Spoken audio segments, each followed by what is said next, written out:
very beautiful and shining morning to all of you dear students. हमारा इतिहास और नागरिक जीवन पाठ 9 शेरशाह सूरी, जिसका अध्ययन कार्य हमने पिछले वीडियो में किया था, आज की वीडियो में मैं कराने जा रही हूँ इसी अध्याय का अभ्यास कार्य।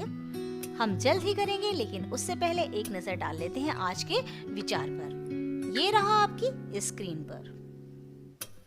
डियर स्टूडेंट्स, एक पल के लिए मान लेते हैं कि किस्मत में लिखे फैसले बदला नहीं करते, लेकिन आप फैसले तो लीजिए, क्या पता किस्मत ही बदल जाए। डियर स्टूडेंट्स, किस्मत में लिखे फैसले हमारे द्वारा लिए गए संकल्प के अनुसार परिवर्तित भी हो सकते हैं, बशर्ते संकल्प तो लिया जाए। इसी प्रेरणादायक विचार के साथ हम शुरू करते हैं अपने अध्याय का अभ्यास कार्य। पहला प्रश्न है, शेरशाह दिल्ली का शासक कैसे बना? उत्तर लिखिए। शेरशाह सन 1540 ईस्वी में कन्नौज के युद्ध में हुमायूं को हराकर दिल्ली का शासक बना। बढ़ते हैं अगले प्रश्न की ओर। शेरशाह द्वारा किए गए राजस्व संबंधी सुधारों का वर्णन कीजिए। उत्तर लिखिए। शेरशाह ने राजस्व संबंधी निम्न सुधार किए। उसने भूमि की विविधता के आधार पर अलग अलग लगान निर्धारित किया, फसलों की उपज के आधार पर कर निर्धारित किया। उसने पटवारी द्वारा रस्सी से भूमि की नाप की व्यवस्था की। नाप की इकाई गज थी। उसके राज्य में नगद कर देने का आदेश था, कर यानी टैक्स। संकट या अकाल के कारण फसल के नुकसान की क्षतिपूर्ति सरकार द्वारा होती थी। उसने किसानों एवं राज्यों के बीच सीधा संबंध स्थापित किया, जिसे रैयतवाड़ी व्यवस्था कहा जाता था। किसानों के द्वारा भूमि का विवरण सरकार को लिखित रूप में दिया जाता था, जिसे कबूलियत कहते थे। हमारा अगला प्रश्न है, प्रजा की भलाई के लिए शेरशाह ने क्या किया? उत्तर लिखिए। प्रजा की भलाई के लिए शेरशाह ने निम्नलिखित कार्य किए।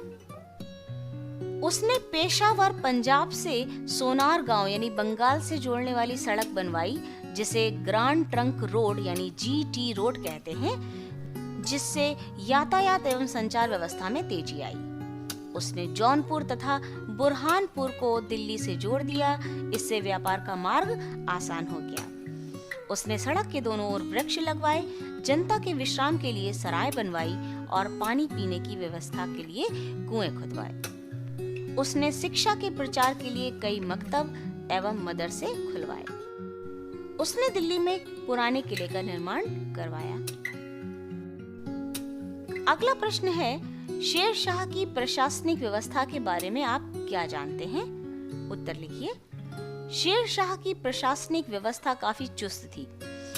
शेरशाह ने सैनिक शक्ति बढ़ाने के लिए अपनी सेना का गठन किया। अधिकारियों को नियमित रूप से वेतन दिया जाता था। कोई भी व्यक्ति सीधा शेरशाह से मिल सकता था। उसने प्रशासन को चुस्त रखने के लिए 4 स्तरों में बांटा था, ताकि प्रशासन ठीक से अपना काम कर सके। प्रश्नोत्तर के बाद हमारा अगला अभ्यास कार्य है। नीचे कुछ कथन दिए गए हैं, जो सही हो उन पर सही तथा गलत पर गलत का निशान लगाइए। पहला है, शेरशाह ने पत्र ले जाने के लिए डाक चौकियों की स्थापना की। सही। दूसरा है, सरकार की तरफ से किसानों को कबूलियत दिया जाता था। गलत। सरकार की तरफ से नहीं, बल्कि किसानों की तरफ से सरकार को दिया जाता था। परगने का सबसे बड़ा अधिकारी शिकदारे शिकदारान होता था। गलत। सुल्तान होता था। भूमि के नाप की इकाई मीटर थी। गलत। गज थी। हमारा अगला और अंतिम अभ्यास कार्य है, निम्नलिखित के बारे में नीचे दिए गए स्थान में एक वाक्य में लिखिए। छोटा सा अभ्यास कार्य है, आप सब इसे अपनी कॉपी पर उतार लीजिएगा। पहला है, चौसा का युद्ध। इसके बारे में आपको एक वाक्य लिखना है। सन 1539 में हुमायूं की चौसा नामक स्थान में शेरशाह से हार हुई तथा उसने बड़ी मुश्किल से भागकर अपनी जान बचाई। दूसरा है, शेरे मंडल। इसमें आप एक वाक्य लिखिए। यह शेरशाह द्वारा दिल्ली के पुराने किले में बनवाया गया। अगला है, सासाराम। सासाराम में शेरशाह का मकबरा स्थापत्य कला का सुंदर नमूना है। डियर स्टूडेंट्स, इसी वीडियो के साथ समाप्त होता है हमारा इतिहास और नागरिक शास्त्र का 9वां अध्याय शेरशाह सूरी। हम मिलेंगे अगले वीडियो में पाठ 10 के साथ, जिसका अध्ययन कार्य लेकर मैं आऊंगी। शीर्षक होगा अकबर का युग 1556 से 1605 ईस्वी तक।